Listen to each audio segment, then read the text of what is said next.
Alright, there's a video for 3HT about exercise 53 from the chapter 7. It says quadrilateral ABCD is a rectangle, and you can see the picture here. Now, normally I print it out so I have it on a piece of paper, but now Magister isn't really working, so that's why I'll just look in the book like this. We need to calculate CQ. Well, you can find CQ over here. Now, in this chapter you learned three things to calculate sides with, right? Either the tangent, the sine, or the cosine, or the Pythagorean theorem, or what you learned in chapter 2 using similar triangles. Now that's actually what we have to do here, because if you take a look at triangle CPQ, then the bigger version of that would be BPS. Sorry, there's the bigger version of that. So I'm going to write down over here, and then hopefully you can still see the, well, I'll just write it down here and then I'll show you the picture again. So we have a triangle CPQ, and that one is similar to triangle BPS, right? The small one is similar to the bigger one. So then we're going to make a ratio table. So on the top I'm going to write down the big triangle. I'm going to write down length BP here. We'll check what it is in a moment. And with BP belongs CP, because they have the same letters. These are the first two letters and those are the first two letters. Then you know that they're the same if you wrote this down correctly. And then in the small triangle, CQ is the length that we want to know. But in the big triangle, that length would be BS. Let me show you. First of all, the BP and CP, they are the lengths that belong with each other. CP is the smaller version of BP. And if you have CQ and BS, they also belong with each other. Now this whole length is 9, this length is 4, and this length is 8. So let's write that down. The length CP was 4, and the length BP was 9, and the length BS was 8. Right? You can also see this in your own book, of course. So if you want to calculate CQ then we have to do 4 times 8 and then divided by 9. And then you have the answer. So let me check, that's 3 and then 5 9. You can also round it off, but this is exactly what it is. Alright, so that's how to calculate CQ. Then the next question is calculate DR. So let's first find where DR is. DR is over here. So we have to find a similar triangle, and there are a couple of options that we have. DRQ is similar to ARS, right? Because it's like a shape where these two lines, they cross each other, and those two lines are parallel.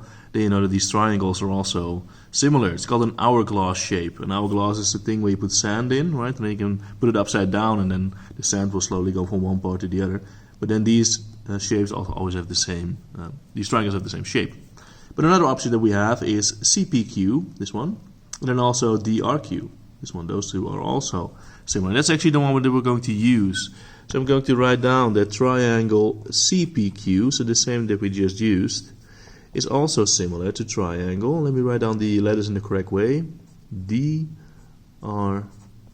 yes, because C is 90 degrees, and D is also 90 degrees, so those two are the same angle. And Q is the same angle as itself, so that means that automatically P and R are also the same. So now I'm going to make a ratio table. I'm going to write down CPQ on top. Doesn't really matter which one you put on top or which one you put on the bottom. You can just choose. But I'm going to do this one on top. I'm going to write down that CP is 4. And CQ we just calculated, right? There was this. It was 3 and then 5 9. So that's CQ is that. And then for the other one, the one that we want to calculate is DR. And those are the first two letters, just like over there, right? And there is another length that we can know, that's DQ, but in the picture you don't see it. Right? In the picture here, there is no length for DQ. But we do know that this whole length is 6, right? So if you take 6 and you remove this from it, then you will have 2 4 9. So that's the length of DQ, because together, those two lengths should be 6. Alright, so now we have some lights back.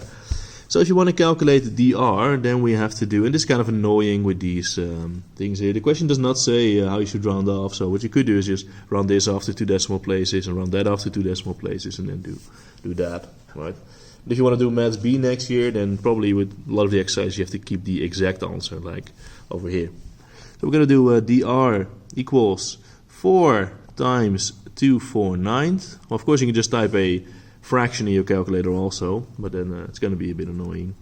and then divide it by 3/5/9. If you calculate this, then I think I'll get an exact answer also. Yeah, this is 2 3/4, and that's dr then. And then we also need to calculate PS. Now PS is this whole length from here all the way to over there. And before you start doing something really difficult, you can just use the Pythagorean theorem, because you have the whole triangle BPS. If you see that, then we can just use BP, which is 9, and BS, which is 8. So to calculate, this was exercise A, this was exercise B, and here we have, this was exercise C. So to calculate PS, we take the square root of 8 squared plus 9 squared. And then we calculate that. The question does say round off to 1 decimal place. And if you do that, you get 12.0. So the decimal place is actually 0. This was exercise 53. Thank you for watching, and bye-bye.